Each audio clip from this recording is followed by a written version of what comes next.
l'homme qui a pu regarder le visage de Jésus après la résurrection. Imaginez-vous face à face avec le Christ lui-même, certainement un jour plein d'émotions bouleversantes. Mais, et si je vous disais que cette rencontre transformatrice a été l'un des jours les plus difficiles de la vie de Paul? Avant sa conversion, Paul, un pharisien fanatique, persécutait impitoyablement les disciples de Jésus.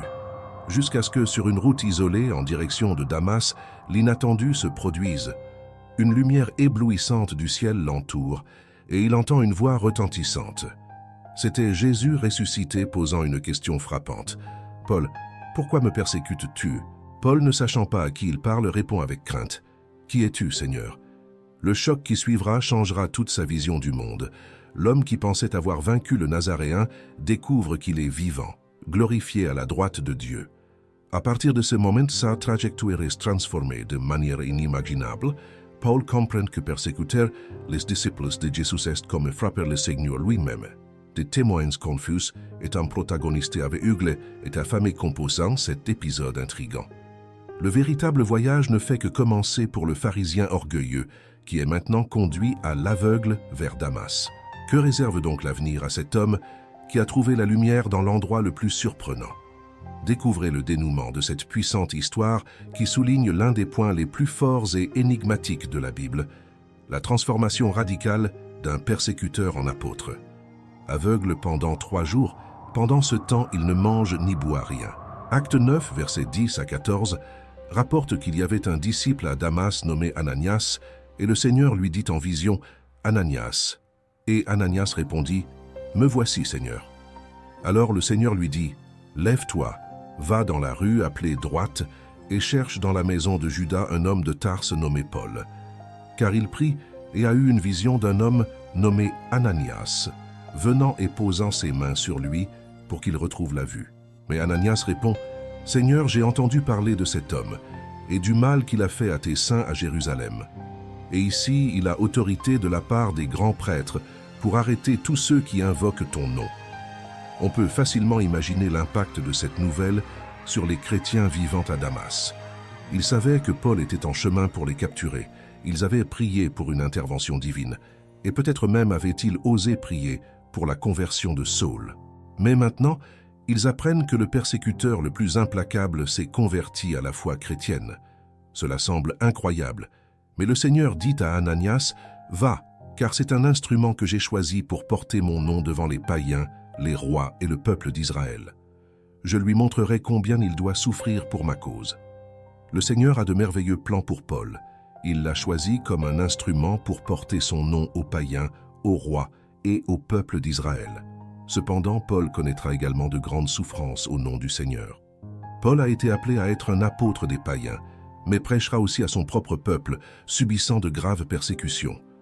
Dans Acte 9, versets 17 et 18, Ananias part et entre dans la maison, pose les mains sur Paul et dit « Frère Saul, le Seigneur Jésus, qui t'est apparu sur le chemin par lequel tu venais, m'a envoyé pour que tu retrouves la vue et sois rempli du Saint-Esprit. » Immédiatement, comme des écailles de poisson, tombent des yeux de Paul, et il retrouve la vue.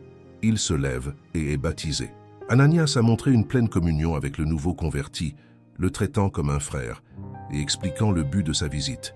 C'est une démonstration touchante de la grâce et de l'amour que les chrétiens sont appelés à montrer les uns aux autres. Il est important de se rappeler que Paul a reçu le Saint-Esprit par l'imposition des mains d'un disciple relativement inexpérimenté, comme Ananias est décrit par les commentateurs.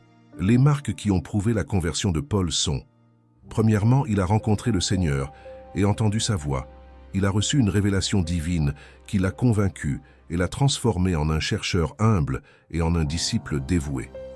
Deuxièmement, il a ressenti un ardent désir d'obéir au Seigneur et de faire sa volonté. Troisièmement, il a commencé à prier. Quatrièmement, il a été baptisé. Cinquièmement, il s'est joint en communion avec le peuple de Dieu.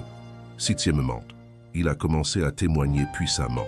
Septièmement, il a grandi en grâce. Acte 9, verset 22 dit « Mais Paul continuait à se fortifier et à confondre les Juifs qui vivaient à Damas, en prouvant que Jésus est le Christ. » Le livre des Actes nous enseigne des leçons précieuses. L'une des plus importantes est que la tâche de témoigner n'a pas été confiée à une classe spéciale, comme les prêtres ou les clercs, mais à tous les croyants, en tant que prêtres royaux. Ils ont le privilège de parler de celui qui les a appelés des ténèbres à sa lumière merveilleuse. Pierre 2, verset 9. Mais vous, vous êtes une race élue, un sacerdoce royal, une nation sainte, un peuple acquis par Dieu, pour annoncer les louanges de celui qui vous a appelés des ténèbres à sa merveilleuse lumière. Le sacerdoce de tous les croyants ne signifie pas que tous sont qualifiés pour prêcher ou enseigner publiquement, mais plutôt que tous peuvent adorer et témoigner. À Damas, Paul a été accueilli dans les foyers et dans les cœurs des disciples. Très vite, dans les synagogues, il proclame ouvertement que Jésus est le Fils de Dieu. Son message laisse son auditoire juif perplexe, car auparavant, il le voyait comme quelqu'un qui haïssait le nom de Jésus. Et maintenant, il enseigne que Jésus est Dieu. Pendant le temps qu'il a passé en Arabie, Paul a réfléchi aux grands événements de sa vie, en particulier à l'évangile de la grâce de Dieu qui lui a été donné. Quand il est retourné à Damas, il a réussi à confondre les Juifs dans les synagogues, prouvant que Jésus est le Messie d'Israël. Cette provocation les a mis en colère et ils ont comploté contre la vie de celui qui était autrefois leur champion, mais qui était maintenant considéré comme un apostate et un traître. Paul s'échappe, abaissé dans un grand panier à travers un trou dans le mur de la ville pendant la nuit. Il est fascinant qu'il n'ait pas commencé son travail missionnaire immédiatement et qu'il ait rapidement suscité la colère. Paul susciterait la haine partout où il prêcherait, principalement parmi les Juifs. La préparation de Paul pour le ministère était passionnante. Cela a pris 13 ans après l'appel de Dieu pour qu'il commence ce que Dieu lui avait assigné. Cela serait une surprise pour beaucoup d'entre nous aujourd'hui, car nous avons généralement hâte de commencer les choses. Paul était une personne unique. Il a été appelé par Jésus, tout comme les autres disciples. Puis un homme nommé Barnabé est apparu. Barnabé était un homme bon. Il est celui qui a mis Saul en contact avec les chrétiens à Jérusalem, et ainsi Paul a passé les 13 années suivant son appel. Il a passé 3 ans en Arabie à réfléchir à tout, et ensuite 10 années de plus dans sa ville natale, jusqu'à ce qu'il soit confirmé. Il a reçu un double appel, à la fois du Seigneur et à travers l'Église. Par conséquent, il est parti avec un double objectif. Alors, Barnabé et Saul sont sortis pour répandre la parole de Dieu. Le premier objectif de Paul était de répandre la parole dans tout le nord-est de la Méditerranée jusqu'à la capitale de l'Empire. Lui et Barnabé partirent pour faire exactement cela, commençant par Chypre, puis revenant sur le continent. Le plan de Paul était de démarrer un groupe de chrétiens dans chaque grande ville, puis de continuer dès qu'il le pouvait. Il n'a pas essayé de visiter toutes les villes, il trouvait le centre d'une province et fondait une église. L'Église prenait ensuite en charge l'évangélisation de sa propre initiative, et cette stratégie s'est avérée très réussie. Il n'a pas essayé de répandre la parole de Dieu tout seul. Au lieu de cela, il plantait une église vivante et disait « Maintenant évangélisez cette province, je continue ». Paul dit dans la lettre aux Romains que son ambition était de ne pas travailler là où quelqu'un d'autre avait déjà travaillé. Il cherchait à ouvrir de nouvelles voies en territoire inexploré, poussant de plus en plus loin, traversant des mers, et ainsi pour la première fois l'Évangile est arrivé en Europe. Depuis, l'Europe n'a jamais été la même. Paul a été fouetté de nombreuses fois. Presque jusqu'à la mort, il a été lapidé et laissé pour mort. Après avoir fondé des églises et continué, il a dû continuer son travail et prendre soin d'elles toutes. Et il l'a souvent fait. Il revenait vers ces petits groupes d'églises 1 an après les avoir fondés, et il pouvait alors nommer des anciens à chaque endroit. Et une fois qu'un apôtre nommait des anciens, son travail était terminé. En regardant la vie de l'apôtre Paul, 3 points ressortent. Tout d'abord, la grande motivation de sa vie était le Christ. Il ne fait aucun doute que Paul vivait absolument pour le Christ. Depuis le jour où il l'a rencontré à Damas, il était totalement absorbé par Jésus. C'est pourquoi il disait que s'il mourait, il serait mieux. Paul se considérait comme un serviteur du Christ et commençait souvent ses lettres en disant « Paul, apôtre et serviteur de Jésus ». Être un serviteur dans le monde antique était être méprisé car vous apparteniez totalement à une autre personne. Vous n'aviez pas de temps, d'argent ou quoi que ce soit à vous. Vous étiez totalement la propriété de quelqu'un d'autre. La deuxième grande motivation de sa vie était l'Évangile. Paul ferait n'importe quoi pour parler aux gens de Jésus, et c'est pourquoi il trouvait de la joie même dans des endroits terribles comme la prison. Même lorsqu'il était enchaîné à un soldat romain, il voyait cela comme une opportunité de répandre l'Évangile. Il était heureux de dire qu'il y avait maintenant des chrétiens dans la famille de César alors qu'il était en prison. Certaines personnes qui ne l'aimaient pas ont pris sa place et ont prêché et ont été heureuses qu'il soit en prison, car elles pourraient ainsi utiliser sa plateforme. Mais il dit dans Philippiens qu'il a entendu dire qu'elle faisait cela par envie et rivalité. Mais malgré tout, il dit « Alléluia, l'Évangile est prêché ». Imaginez son focus, l'Évangile. Il était un homme qui vivait pour l'Évangile et disait qu'il le devait à tous. Comme s'il avait découvert un remède à une maladie, il voyait cela comme sa responsabilité de répandre la parole et se considérait débiteur envers les Juifs et les Grecs. C'est pourquoi il était un ambassadeur. Il irait n'importe où pour dire à n'importe qui ce que Dieu avait fait en Christ. La troisième grande motivation de sa vie était la grâce. Paul n'a jamais pu surmonter le fait que Jésus l'a revendiqué alors qu'il était en chemin pour arrêter des chrétiens. Il ne pouvait simplement pas oublier qu'il était totalement indigne et que, si Jésus lui donnait ce qu'il méritait, il serait en enfer. Il n'a jamais pu surmonter cela, et c'est ce que signifie la grâce. Quelque chose que vous ne méritez tout simplement pas, quelque chose que vous n'avez pas à payer.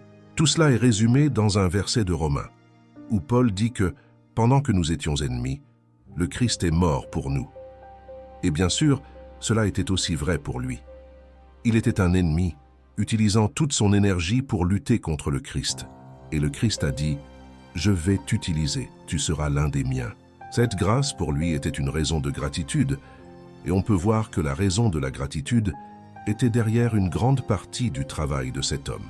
Il était tellement reconnaissant d'être traité de manière si contraire à ce qu'il méritait que la grâce du Seigneur Jésus est devenue la motivation de sa vie.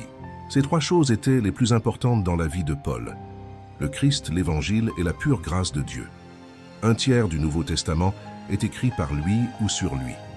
Si nous combinons le livre des Actes avec toutes ces lettres, nous découvrons que plus d'un tiers du Nouveau Testament se concentre sur cet homme, Paul. Il a eu plus d'influence sur les 2000 dernières années de l'histoire de l'Église que toute autre personne, à l'exception de Jésus. On peut même dire qu'il a eu un effet plus grand sur l'histoire européenne que toute autre personne. Paul a commencé comme missionnaire anti-chrétien. Il était missionnaire avant sa conversion, mais du mauvais côté. Paul croyait que les chrétiens étaient dangereux. Il pensait qu'ils étaient la plus grande menace pour sa foi juive jusqu'à présent et était déterminé à lutter contre cela. À la fin, cette même passion a été utilisée pour répandre l'Évangile. Cherchez la prospérité et l'épanouissement dans tous les domaines de votre vie. Je veux apprendre comment la foi et la sagesse biblique peuvent transformer votre relation avec l'argent et vous conduire vers une vie plus prospère. Le livre « Prospérité avec Dieu » vous fournira un guide inspirant et pratique pour entreprendre un voyage vers une véritable richesse. Découvrez comment renforcer votre foi en Dieu et la mettre en action, atteignant la satisfaction, le succès financier et une vie abondante. Cliquez sur le lien dans les commentaires et plongez dans ce livre rempli d'enseignements précieux. Préparez-vous à une lecture transformative qui vous guidera vers une vie de prospérité basée sur votre connexion avec le Créateur. Ne manquez pas cette opportunité de découvrir le véritable sens de la prospérité.